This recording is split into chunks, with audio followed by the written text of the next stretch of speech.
ठीक, कहाँ तक पढ़े बताइए।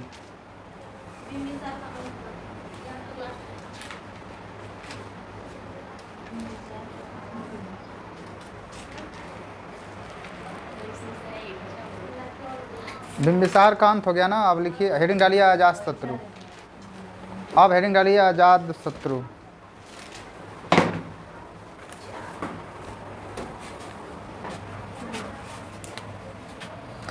चैप्टर हम लोग पढ़ रहे हैं 2, राजा किसान और क्या है जी नाम?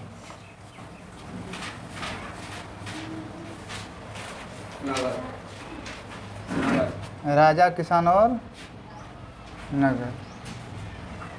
सब्जेक्ट क्या है?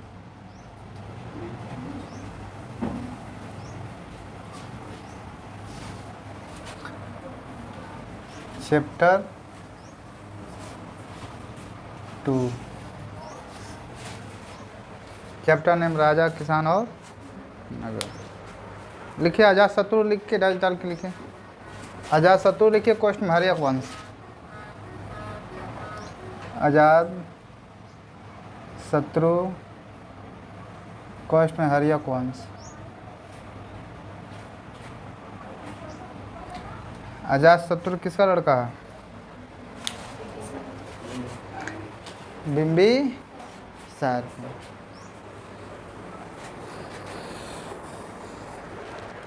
इसका कार्यकाल लिख लीजिए। 492 ईसा पूर्व से 460 ईसा पूर्व। 492 ईसा पूर्व से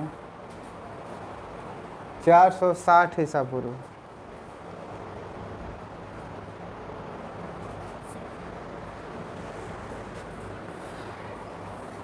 नीचे लिखिए सिंगल और चिन्ह। अजात शत्रु अपने पिता की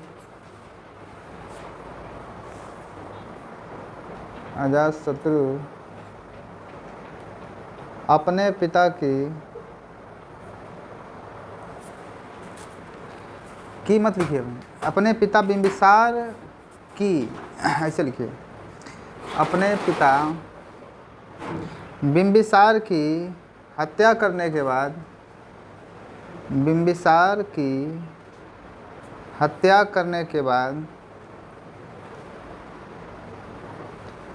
मगध का सम्राट बना। मगध का सम्राट बना। मगध का सम्राट बना।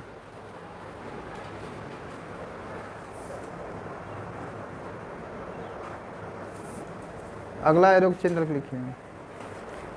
इसने फूट डालकर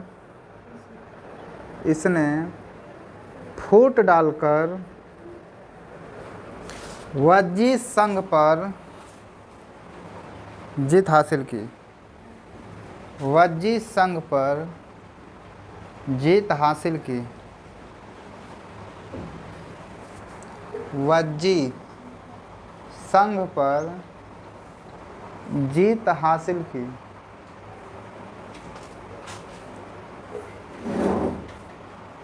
इस युद्ध में खड़ी पैदा कर,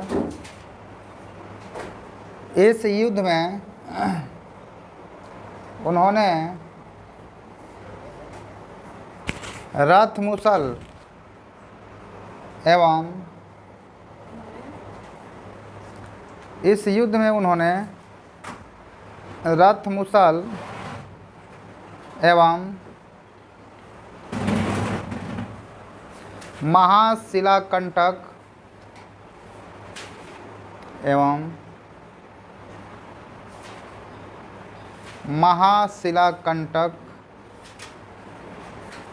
नामक हथियारों का प्रयोग किया।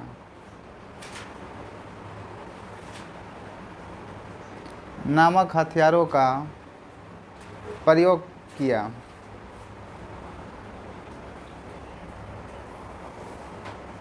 अगला एरो को चिन्ह लिखिए। गौतम बुद्ध के मृत्यु के बाद गौतम बुद्ध की मृत्यु के बाद अजातशत्रु ने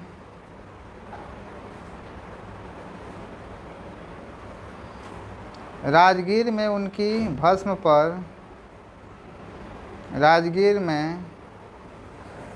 भस्म पर एक स्तूप बनवाया। उनकी भस्म पर एक स्तूप बनवाया।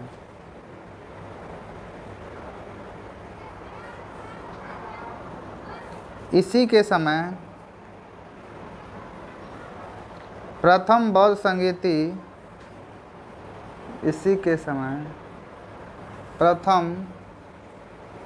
बौद्ध संगीति आयोजित हुई।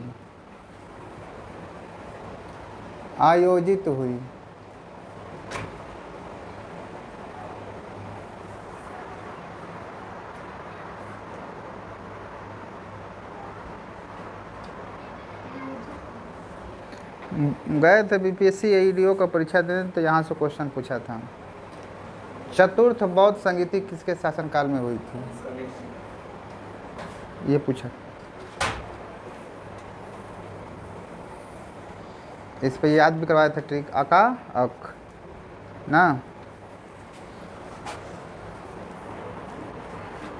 अब हेडिंग डालिए उदयीन।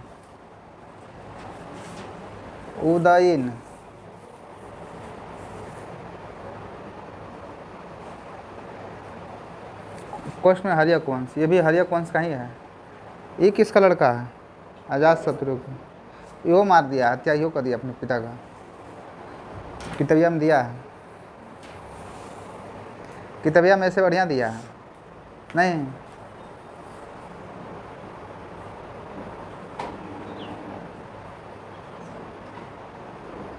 समझिए कि रिवीजन के लिए आप पढ़ रहे हैं, रिवीजन कर रहे हैं, नहीं तो कितबिया से बढ़िया थोड़ी दिया है जिसमें। पढ़ राहुल, कितबिया में से डिटेल दिया है ये सब चीज़ों का। फिर भी देख लीजिए, रिवीजन हम ये समझ के पढ़िए कि रिवीजन कर रहे हैं। कितबिया में से डिटेल दिया है।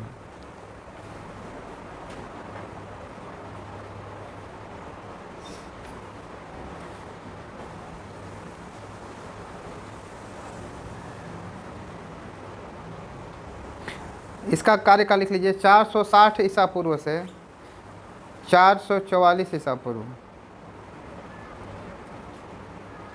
460 ईसा पूर्व से 444 ईसा पूर्व। कब से कब शासन किया था ये? 460 ईसा पूर्व से 400 कौन साल हो गया जी? 16 साल ना। जोड़िएगा तो कितना होगा? 460 में 444 रहिएगा तो 16 आएगा ना। 16 साल। खड़ी पाई देकर लिखिए, मतलब डैश दे के नीचे सिंगल चिन्ह देकर लिखिए। देखिए, उदयीन भी अपने पिता अजातशत्रु की हत्या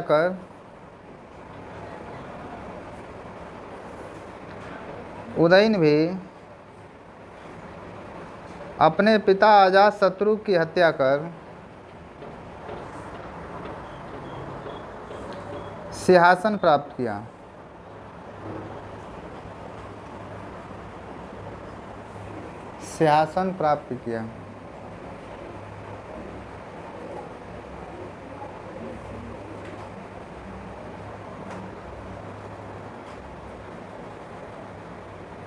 अगला एरो चिन्ह देख लिखिए। उसने गंगा, सोन एवं पुनपुन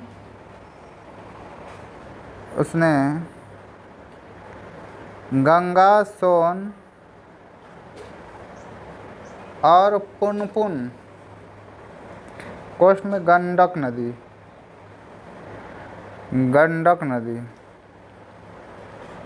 कोष्ठवन नदियों के संगम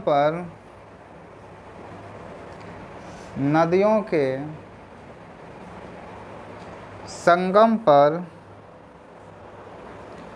पाटलिपुत्र नगर की स्थापना की। पाटलिपुत्र नगर की स्थापना की। पाटलिपुत्र नगर की स्थापना की।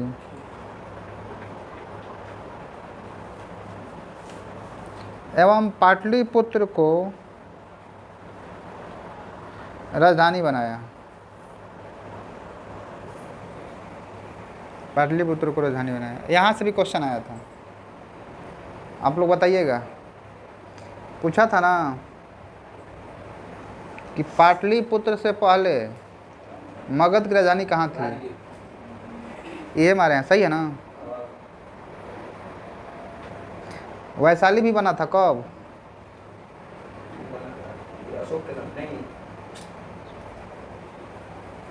वैशाली भी गया था, इसमें कन्फ्यूजन हो रहे थे हम। सबसे पहले राजगीर रही तो ठीक है, तो अब वहाँ कन्फ्यूजन ही है कि राजगीर से पहले वैशाली है कि पटना है। ऐसे पटने हम कन्फर्म है। किताबिया दीजिए ना, वहाँ देख लेते हैं।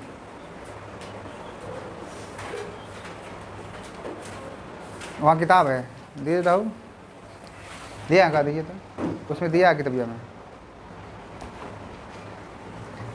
दीजिए। हाँ जी, क्या हो गया?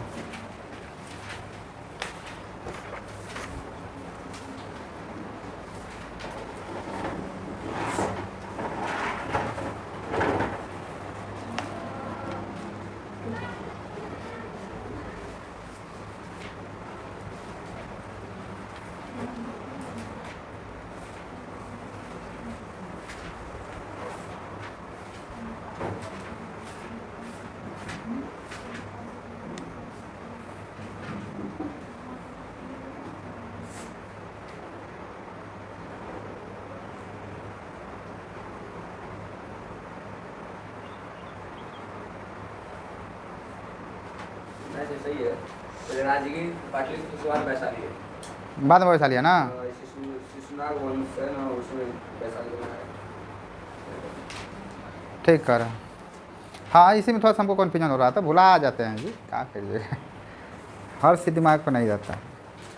कंपटीशन लाइन में रहिएगा ना, बिना हाई पढ़ना हाउ पढ़ना सब ये है वो है। ठीक, हम वही मारे हैं, राजगीर मारे हैं। इस जगह से 2 क्वेश्चन आया था, यही सब कंपटीशन पूछा था, इतिहास भूगोल से। इतिहास भूगोल से अलग नहीं पूछा कंपटीशन में।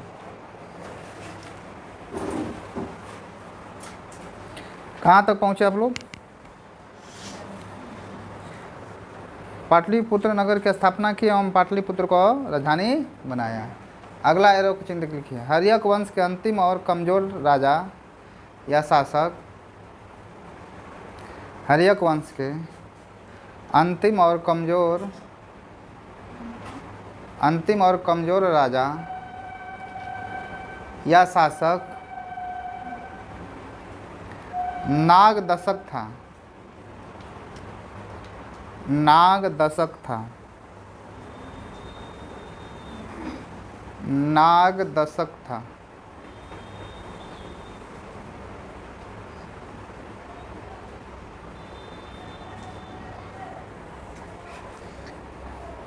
अब अगला हेडिंग डालिए, शिशुनाग वंश।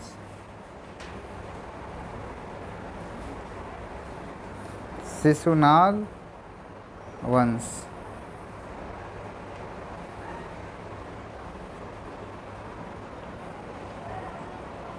कार्यकाल लिख लीजिए, 412 ईसा पूर्व से 344 ईसा पूर्व तक।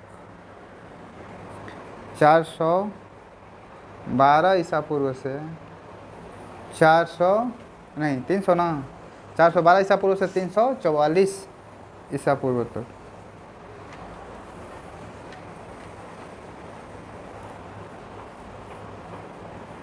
लिखिए, नीचे लिखिए। हर्यक वंश के अंतिम शासक नागदशक को हराकर, हर्यक वंश के अंतिम शासक नागदशक को हराकर, नागदशक को हराकर शिशुनाग ने मगध में शिशुनाग ने मगध में शिशुनाग वंश की स्थापना की। शिशुनाग ने मगध में शिशुनाग वंश की स्थापना की। शिशुनाग वंश की स्थापना की।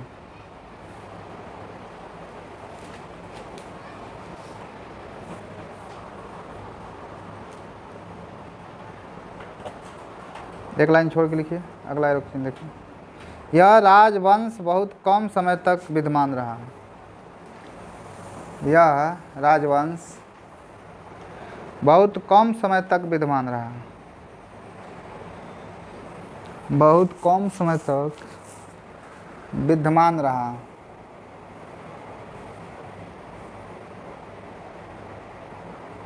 बहुत कम समय तक विद्यमान रहा। अगला एरो है। शिशुनाग ने वैशाली को भी शिशुनाग ने वैशाली को भी अपनी राजधानी बनाया। शिशुनाग ने वैशाली को भी अपनी राजधानी बनाया। अपनी राजधानी बनाया, परंतु उसके पुत्र कालाशोक ने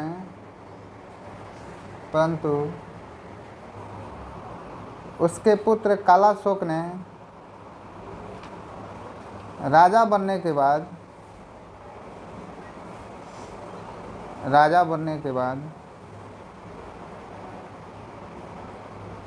पुनः पाटलिपुत्र को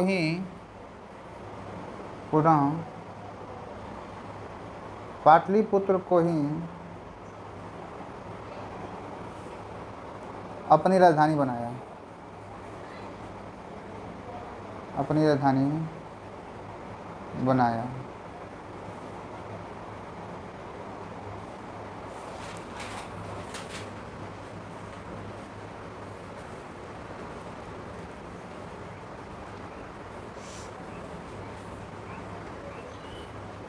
आ गया मैटर हो राजधानी वाला। अगला लिखिए, एरोक्शन देखिए। द्वितीय बौद्ध संगीति कालाशोक के काल में द्वितीय बौद्ध संगीति कालाशोक के काल में ही हुआ। कालाशोक के काल में ही हुई थी। कालाशोक के काल में ही हुई थी। अब हेडिंग डालिए नंद वंश। स्टार्ट लिखिए नंद वंश।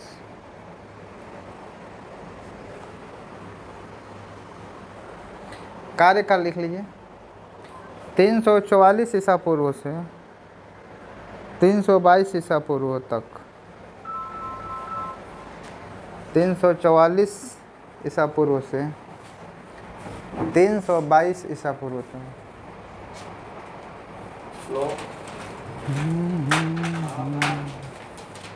नीचे लिखिए महापदम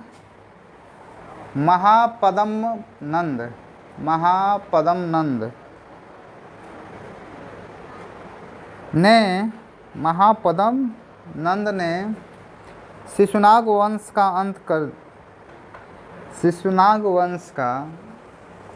अंत कर मगध में नंद वंश की स्थापना की। मगध में नंद वंश की स्थापना की।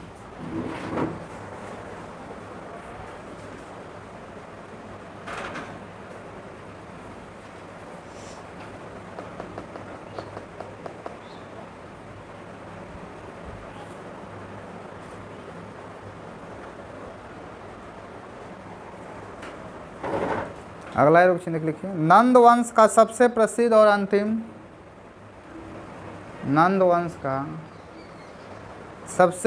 और अंतिम शासक घनानंद था। घनानंद था। नंद वंश का सबसे प्रसिद्ध और अंतिम शासक घनानंद था, जिन्होंने बहुत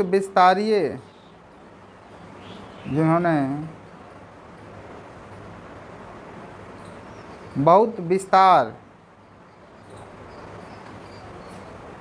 साम्राज्य का निर्माण किया। जिन्होंने साम्राज्य का बहुत विस्तार किया, ये वाला ठीक पड़ रहा है, उल्टा लिखी है। जिन्होंने साम्राज्य का बहुत विस्तार किया।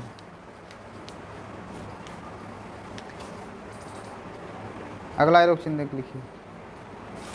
घनानंद के समय ही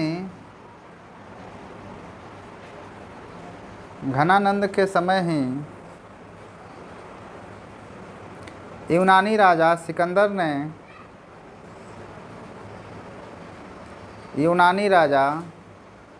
सिकंदर ने भारत पर हमला किया था। भारत पर हमला किया था।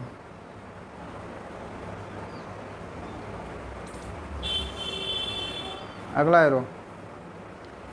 सिकंदर के वजह से यह वंश कमज़ोर हो गई। सिकंदर के वजह से यह वंश कमज़ोर हो गई और फिर चंद्रगुप्त मौर्य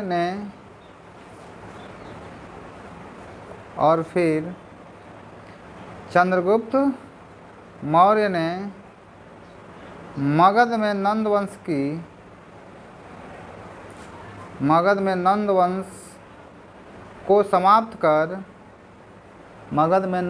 को समाप्त कर मौर्य साम्राज्य की स्थापना की। मौर्य साम्राज्य की स्थापना की।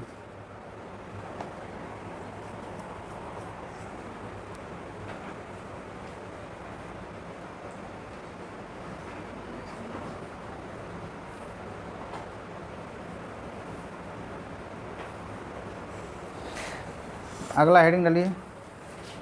मगध महाजनपद के शक्तिशाली होने के कारण। क्वेश्चन आएगा कि मगध महाजनपद के शक्तिशाली होने का क्या कारण है, अथवा में लिख लीजिए। क्वेश्चन बनवा देते हैं, ये लिख लिए ना, मगध महाजनपद के शक्तिशाली होने का कारण, अथवा में क्वेश्चन बना दीजिए। इसको कैसे लिखिएगा? मगध महाजनपद के शक्तिशाली होने का क्या कारण था? मगध महाजनपद के शक्तिशाली होने का क्या कारण था?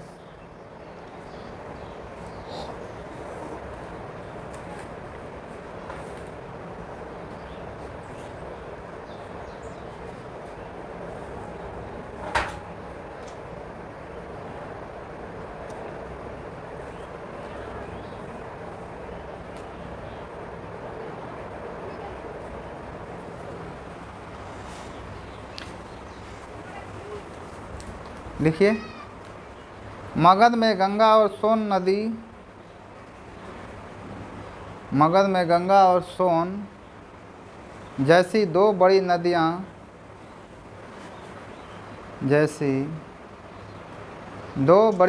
के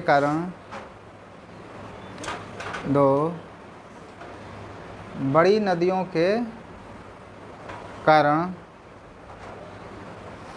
वहाँ की ज़मीन बहुत उपजाऊ थी। वहाँ की ज़मीन बहुत उपजाऊ थी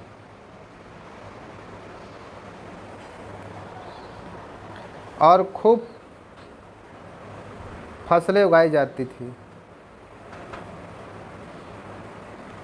और खूब फसलें उगाई जाती थी। मतलब खेती करने के लिए पानी का दिक्कत नहीं होता था इन दोनों नदियों को होने के कारण।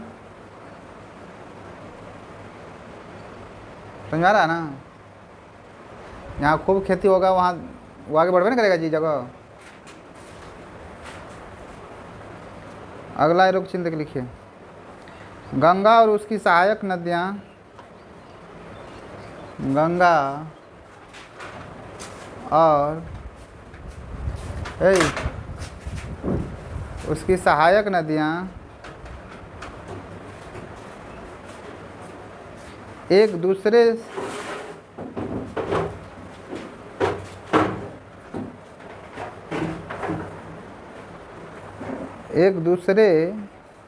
जगह जाने के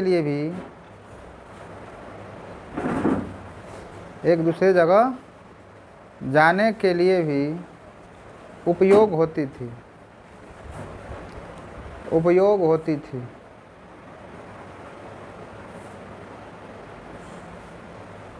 खड़ी पाई। जल मार्ग सस्ता और आसान साधन था। जल मार्ग सस्ता और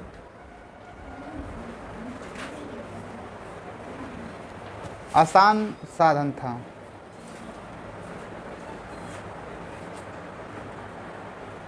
अगला एरो का चिन्ह देख लीजिए। सस्ता और आसान साधन था। मगध के चारों तरफ पहाड़ थे।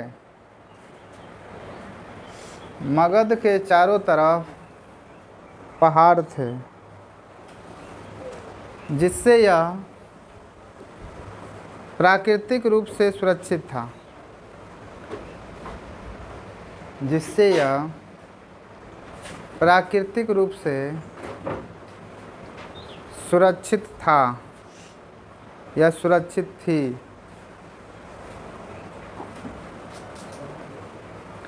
अगला रूप चिन्ह लिखिए। आसपास के जंगलों में हाथी मिलते थे। आसपास के जंगलों में हाथी मिलते थे, जिन्हें युद्ध में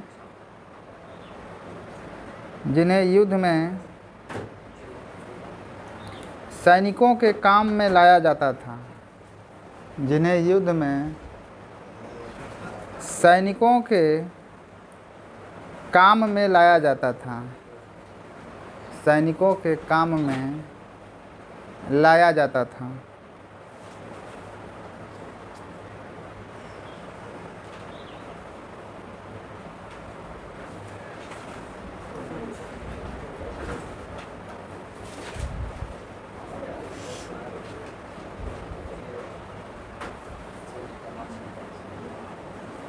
अगला एरो चिन्ह देख लिखिए।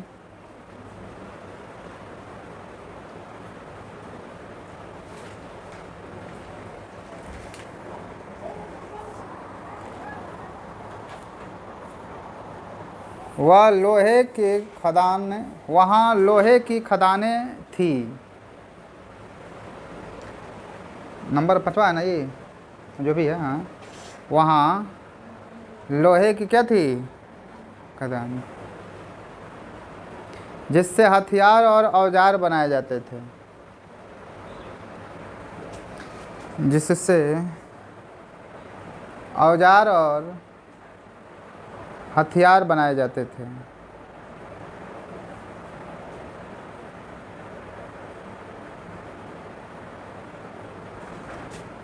छठवां, मगध के राजा योग्य और महत्वाकांक्षी थे। मगध के राजा योग्य और महत्वाकांक्षी थे। मगध के राजा योग्य और महत्वाकांक्षी थे। उनकी नीतियाँ बहुत ही अच्छी थी। उनकी नीतियाँ बहुत ही अच्छी थी। बहुत ही अच्छी थी।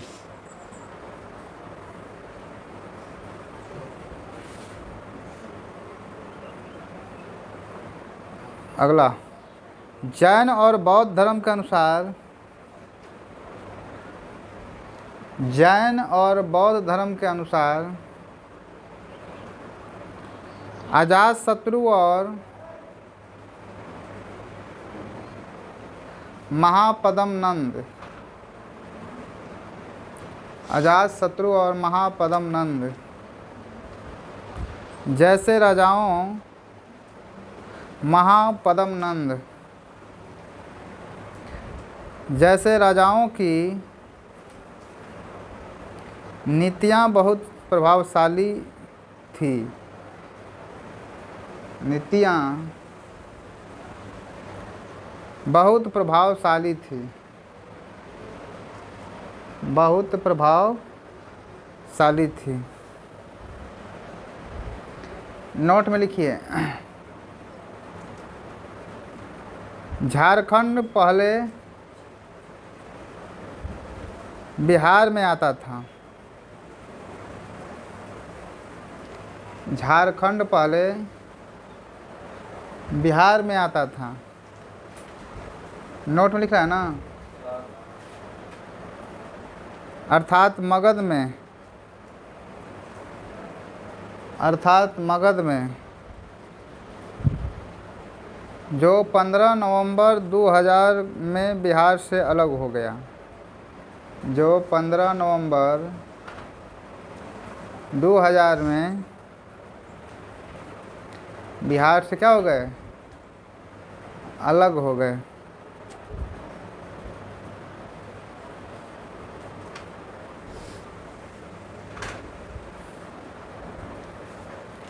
अगला क्वेश्चन देख लिखिए।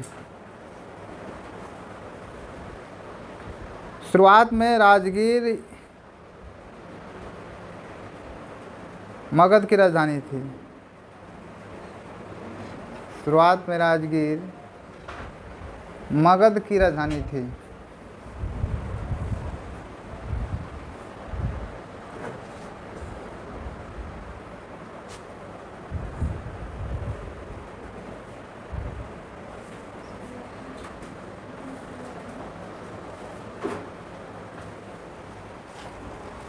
अगला क्वेश्चन, राजगीर का मतलब राजाओं का घर होता है। राजगृह का मतलब राजाओं का घर होता है।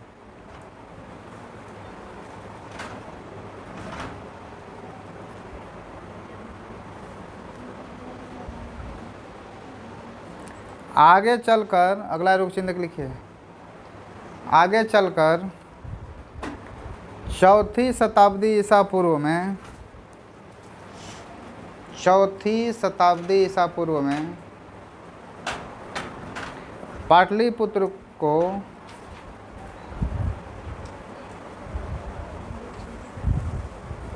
चौथी शताब्दी ईसा पूर्व में पाटलिपुत्र को मगध का राजधानी बना दिया गया। पाटलिपुत्र को मगध का राजधानी बना दिया गया।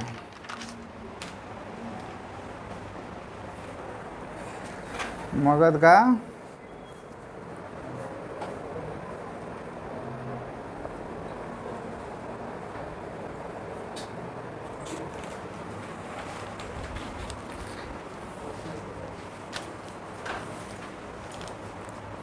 मगध साम्राज्य के बारे में, अगला क्वेश्चन देखिए, नहीं प्रश्न बना दीजिए, प्रश्न बना दीजिए इसको। मगध साम्राज्य के बारे में जानकारी कैसे मिली? मगध साम्राज्य के बारे में जानकारी कैसे मिली?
क्या हो अभिमान?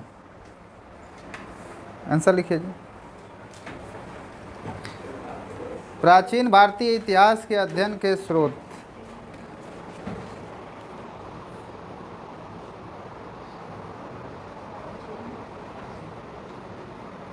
पहला नंबर डाल के आंसर में प्राचीन भारतीय इतिहास के अध्ययन के स्रोत।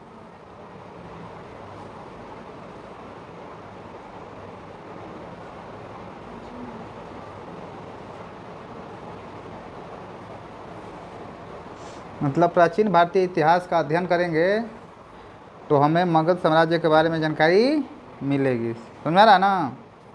डैश देके लिखिए इसमें, निश्चित सिंगल का चिन्ह देके। वे सभी चीज़ें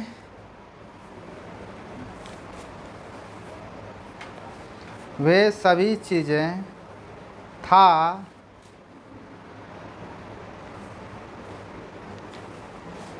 या लिखिएगा इसको, सब गलत लिखिए। वे सभी चीज़ें या साधन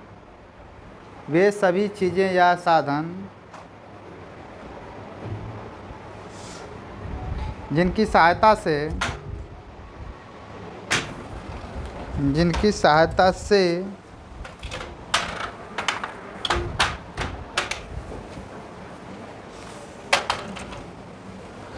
देखिएगा जी,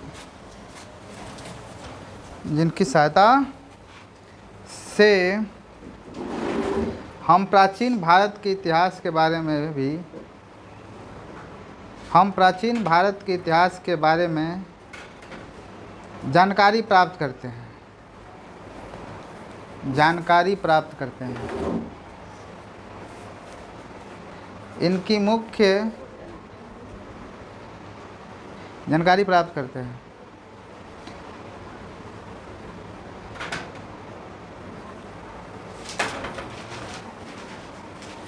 इनको मुख्य रूप से 3 भागों में बांटा गया है। इनको मुख्य रूप से 3 भागों में बांटा गया है। मुख्य रूप से 3 भागों में बांटा गया है।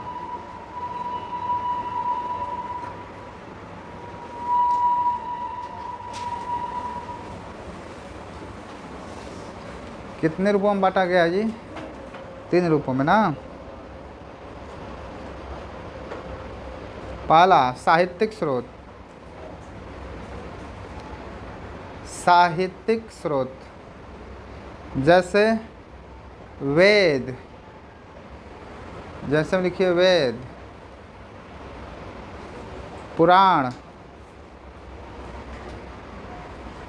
रामायण, महाभारत इत्यादि। वेद, पुराण, रामायण, महाभारत। दूसरा नंबर पुरातात्विक स्रोत।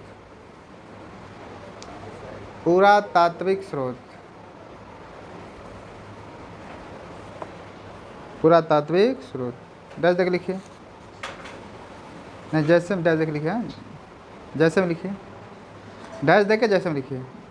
सिक्के, मूर्तियाँ, शिलालेख, शिलालेख, भवनों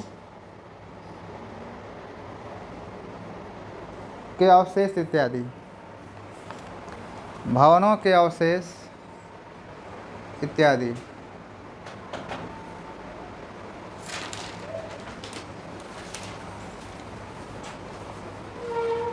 तीसरा विदेशी यात्रियों के विवरण।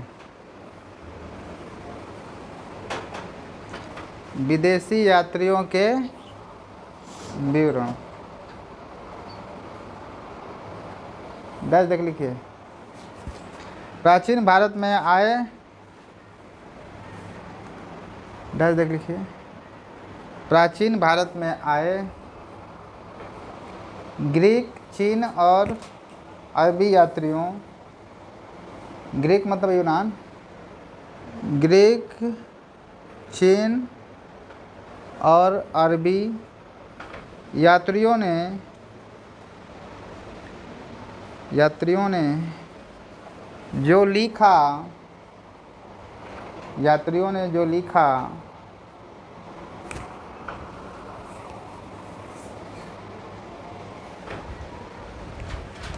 वीवीआई कर दीजिए, पहला नंबर डाल के लिखिए, वीवीआई लिख के पहला नंबर डाल के लिखिए। साहित्यिक स्रोत,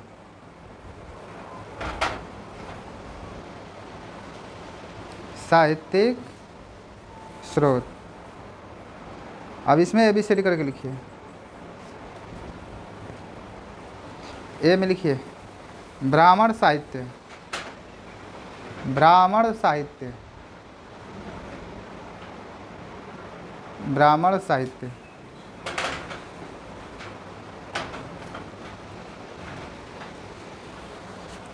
डैश देख लिखिए। ब्राह्मण साहित्य के अंतर्गत 4 वेद आते हैं। ब्राह्मण साहित्य के अंतर्गत 4 वेद आते हैं। पहला ऋग्वेद, दूसरा यजुर्वेद, तीसरा सामवेद, चौथा अथर्ववेद, अथर्ववेद इत्यादि। बी में लिखिए बौद्ध साहित्य, डैश देख लिखिए। बौद्ध साहित्य के अंतर्गत, बौद्ध साहित्य के अंतर्गत त्रिपिटक, बौद्ध साहित्य के अंतर्गत त्रिपिटक, विनय पिटक, सुत्त पिटक एवं अभिधम पिटक आते हैं। त्रिपिटक लिखे है ना, उसके बाद लिखे है ना विनय पिटक, सुत्त पिटक एवं अभिधम पिटक। यहाँ तक कोष्ठ में कर दीजिए। विनय पिटक से और अभिधम पिटक तक कोष्ठ में डाल दीजिए। आते हैं कोष्ठ के बाहर आते हैं। जैन साहित्य, जैन साहित्य,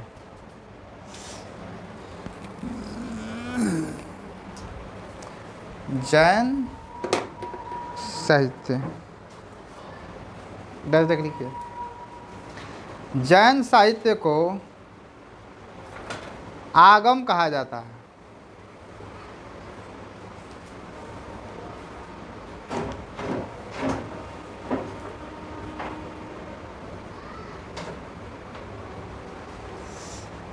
जिसके अंतर्गत जैन धर्म के ग्रंथ आते हैं, जिनके अंतर्गत जैन धर्म के ग्रंथ आते हैं।